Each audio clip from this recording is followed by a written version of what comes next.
श्रीमद् भागवत महापुराण महात्म्य चौथा अध्याय गोकर्ण उपाख्यान प्रारंभ। सूत जी कहते हैं, मुनिवर, उस समय अपने भक्तों के चित्त में अलौकिक भक्ति का प्रादुर्भाव हुआ देख भक्त वत्सल श्री भगवान अपना धाम छोड़कर वहाँ पधारे। उनके गले में वनमाला शोभा पा रही थी। श्रीअंग सजल जलधर के समान श्याम वर्ण था। उस पर मनोहर पीताम्बर सुशोभित था। कटी प्रदेश कर घनी की लड़ियों से सुचरित था। सिर पर मुकुट की लटक और कानों में कुंडल की झलक देखते ही बनती थी। वह त्रिभंग ललित भाव से खड़े हुए चित्त को चुराए लेते थे। वक्ष स्थल पर कौस्तुभ मणि दमक रही थी। सारा श्रीअंग हरि चंदन से चर्चित था। उस रूप की शोभा क्या कहें। उसने तो मानो करोड़ों कामदेवों की रूप माधुरी छीन ली थी। वे परम आनंद चिंत मूर्ति मधुरात अति मधुर मुरलीधर ऐसी अनुपम छवि से अपने भक्तों के निर्मल चितों में आविर्भूत हुए भगवान के नित्य लोक निवासी लीला परिकर उद्धव आदि वहाँ गुप्त रूप से उस कथा को सुनने के लिए आए हुए थे। प्रभु के प्रकट होते ही चारों ओर जय हो की ध्वनि होने लगी। उस समय भक्ति रस का अद्भुत प्रवाह चला। बार बार अबीर गुलाल और पुष्पों की वर्षा तथा शंख ध्वनि होने लगी। उस सभा में जो लोग बैठे थे उन्हें अपने देह गेह और आत्मा की भी कोई सुधि ना रही। उनकी ऐसी तन्मयता देखकर नारद जी कहने लगे, मुनीश्वरगण, आज सप्ताह श्रवण की मैंने ये बड़ी ही अलौकिक महिमा देखी।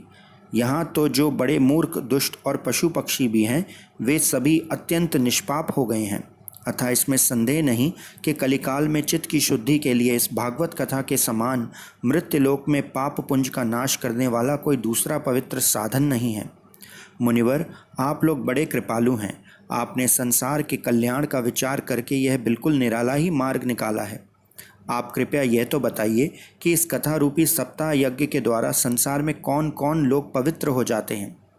सनक आदि ने कहा, जो लोग सदा तरह तरह के पाप किया करते हैं, निरंतर दुराचार में ही तत्पर रहते हैं और उल्टे मार्गों से चलते हैं, तथा जो क्रोध अग्नि में जलते रहने वाले कुटिल और काम परायण हैं, वे सभी इस कलयुग में सप्ताह यज्ञ से पवित्र हो जाते हैं। जो सत्य से च्युत, माता पिता की निंदा करने वाले हैं, तृष्णा के मारे व्याकुल, आश्रम धर्म से रहित, दंभी, दूसरों की उन्नति देखकर कुढ़ने वाले और दूसरों को दुख देने वाले हैं, वे भी कलयुग में सप्ताह यज्ञ से पवित्र हो जाते हैं। जो मदिरा पान, ब्रह्म हत्या, सुवर्ण की चोरी, गुरु स्त्री गमन और विश्वासघात, ये 5 महापाप करने वाले, छल छद्म परायण, क्रूर, पिशाचों के समान निर्दयी, ब्राह्मणों के धन से पुष्ट होने वाले और व्यभिचारी हैं, वे भी कलयुग में सप्ताह यज्ञ से पवित्र हो जाते हैं। जो दुष्ट आग्रह पूर्वक सर्वदा मन, वाणी या शरीर से पाप करते रहते हैं, दूसरे के धन से ही पुष्ट होते हैं तथा मलिन मन और दुष्ट हृदय वाले हैं, वे भी कलयुग में सप्ताह यज्ञ से पवित्र हो जाते हैं। नारद जी, अब हम तुम्हें इस विषय में एक प्राचीन इतिहास सुनाते हैं। इसके सुनने से ही सब पाप नष्ट हो जाते हैं। पूर्व काल में तुंगभद्रा नदी के तट पर एक अनुपम नगर बसा हुआ था। वहाँ सभी वर्णों के लोग अपने अपने धर्मों का आचरण करते हुए सत्य और सत्कर्मों में तत्पर रहते थे। उस नगर में समस्त वेदों का विशेषज्ञ और श्रोत स्मार्त कर्मों में निपुण एक आत्मदेव नामक ब्राह्मण रहता था। वह साक्षात दूसरे सूर्य के समान तेजस्वी था। वह धनी होने पर भी भिक्षाजीवी था। उसकी प्यारी पत्नी धुंधली, कुलीन एवं सुंदरी होने पर भी सदा अपनी बात पर अड़ जाने वाली थी। उसे लोगों की बात करने में सुख मिलता था। स्वभाव था क्रूर, प्रायः कुछ न कुछ बकवाद करती रहती थी। गृह कार्य में निपुण थी, कृपण थी और थी झगड़ालू भी। इस प्रकार ब्राह्मण दंपति प्रेम से अपने घर में रहते और विहार करते थे। उनके पास अर्थ और भोग विलास की सामग्री बहुत थी। घर द्वार भी सुंदर थे, परंतु उसमें उन्हें सुख नहीं था।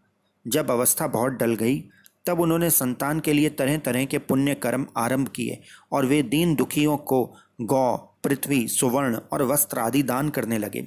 इस प्रकार धर्म मार्ग में उन्होंने अपना आधा धन समाप्त कर दिया, तो भी उन्हें पुत्र या पुत्री किसी का भी मुख देखने को ना मिला। इसलिए अब वह ब्राह्मण बहुत ही चिंता आतुर रहने लगा।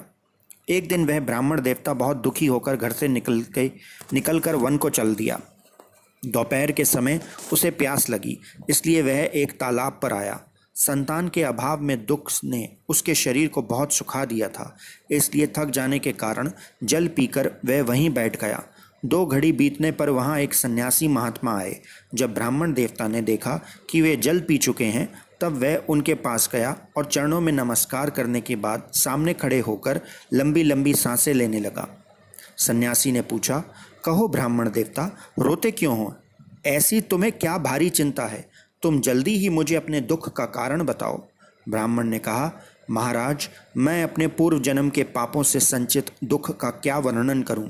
अब मेरे पितर मेरे द्वारा दी हुई जलांजलि के जल को अपनी चिंता जनित सांस से कुछ गर्म करके पीते हैं।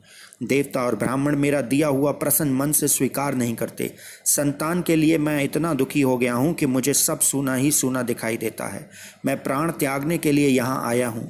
संतानहीन जीवन को धिक्कार है, संतानहीन ग्रह को धिक्कार है, संतानहीन धन को धिक्कार है, संतानहीन कुल को धिक्कार है। मैं जिस गाय को पालता हूँ वह भी सर्वथा बांझ हो जाती है। जो पेड़ लगाता हूँ उस पर भी फल फूल नहीं लगते। मेरे घर में जो फल आता है वह भी बहुत जल्दी सड़ जाता है। जब मैं ऐसा अभागा और पुत्रहीन हूँ, तब फिर इस जीवन को रखकर ही मुझे क्या करना है?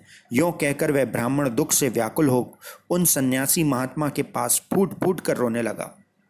तब उन यतिवर के हृदय में बड़ी करुणा उत्पन्न हुई। वे योगनिष्ठ थे।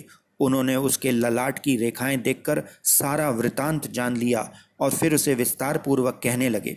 सन्यासी ने कहा, ब्राह्मण देवता, इस प्रजा प्राप्ति का मोह त्याग दो। कर्म की गति प्रबल है। विवेक का आश्रय लेकर संसार की वासना छोड़ दो। विप्रवर, सुनो, मैंने इस समय तुम्हारा प्रारब्ध देखकर निश्चय किया है कि 7 जन्म तक तुम्हारे कोई संतान किसी प्रकार नहीं हो सकती। पूर्व काल में राजा सगर एवं अंग को संतान के कारण दुख भोगना पड़ा था। ब्राह्मण, अब तुम कुटुंब की आशा छोड़ दो। संन्यास में ही सब प्रकार का सुख है। ब्राह्मण ने कहा, महात्मा जी, विवेक से मेरा क्या होगा? मुझे तो बलपूर्वक पुत्र दीजिए, नहीं तो मैं आपके सामने ही शोक मूर्छित होकर अपने प्राण त्यागता हूँ। जिसमें पुत्र स्त्री आदि का सुख नहीं, ऐसा संन्यास तो सर्वथा नीरस ही है। लोक में सरस तो पुत्र पौत्र आदि से भरा पूरा गृहस्थ आश्रम ही है। ब्राह्मण का ऐसा आग्रह देखकर उन तपोधन ने कहा, विधाता के लेख को मिटाने का हट करने से राजा चित्रकेतु को बड़ा कष्ट उठाना पड़ा था। इसलिए देव जिसके उद्योग को कुचल देता है, उस पुरुष के समान तुम्हें भी पुत्र से सुख नहीं मिल सकेगा। तुमने तो बड़ा हठ पकड़ रखा है और अर्थी के रूप में तुम मेरे सामने उपस्थित हो। ऐसी दशा में तुमसे क्या कहूँ? जब महात्मा जी ने देखा कि यह किसी प्रकार भी अपना आग्रह नहीं छोड़ता, तब उन्होंने उसे एक फल देकर कहा, इसे तुम अपनी पत्नी को खिला देना, इससे उसके एक पुत्र होगा। तुम्हारी स्त्री को 1 साल तक सत्य, शौच, दया, दान और एक समय एक ही अन्न खाने का नियम रखना चाहिए। यदि वह ऐसा करेगी तो बालक बहुत शुद्ध स्वभाव वाला होगा। यूं कहकर वह योगीराज चले गए और ब्राह्मण अपने घर लौट आया।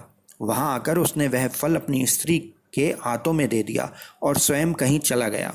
उसकी स्त्री तो कुटिल स्वभाव की थी। वह रो रो कर अपनी एक सखी से कहने लगी, सखी, मुझे तो बड़ी चिंता हो गई। मैं तो ये फल नहीं खाऊंगी। फल खाने से गर्भ रहेगा और गर्भ से पेट बढ़ जाएगा, फिर कुछ खाया पिया जाएगा नहीं। इससे मेरी शक्ति क्षीण हो जाएगी। तब बता, घर का धंधा कैसे होगा? और देववश यदि कहीं गांव में डाकुओं का आक्रमण हो गया तो गर्भिणी स्त्री कैसे भागेगी? यदि सुखदेव जी की तरह ये गर्भ भी पेट में ही रह गया तो इसे बाहर कैसे निकाला जाएगा? कहीं प्रसव काल के समय वह टेढ़ा हो गया तो फिर प्राणों से ही हाथ धोना पड़ेगा। यूं भी प्रसव के समय बड़ी भयंकर पीड़ा होती है। मैं सुकुमारी भला ये सब कैसे सहूँगी? मैं जब दुर्बल पड़ जाऊंगी तब नंद रानी आकर घर का सारा माल मत्ता समेट ले जाएंगी और मुझसे तो सत्य, शौच आदि नियमों का पालन होना भी कठिन ही जान पड़ता है। जो स्त्री बच्चा जनती है उसे उस बच्चे के लालन पालन में भी बड़ा कष्ट होता है।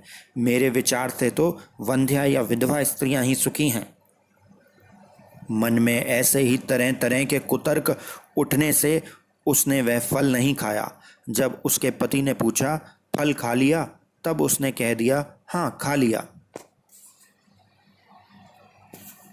एक दिन उसकी बहन अपने आप ही उसके घर आई।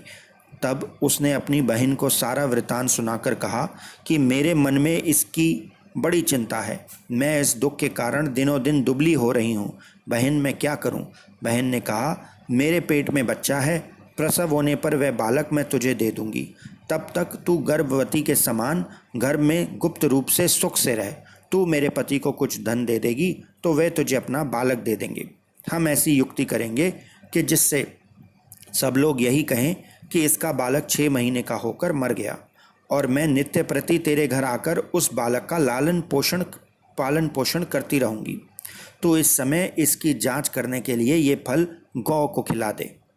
ब्राह्मणी ने स्त्री स्वभाववश जो भी उसकी बहन ने कहा था वैसे ही सब किया।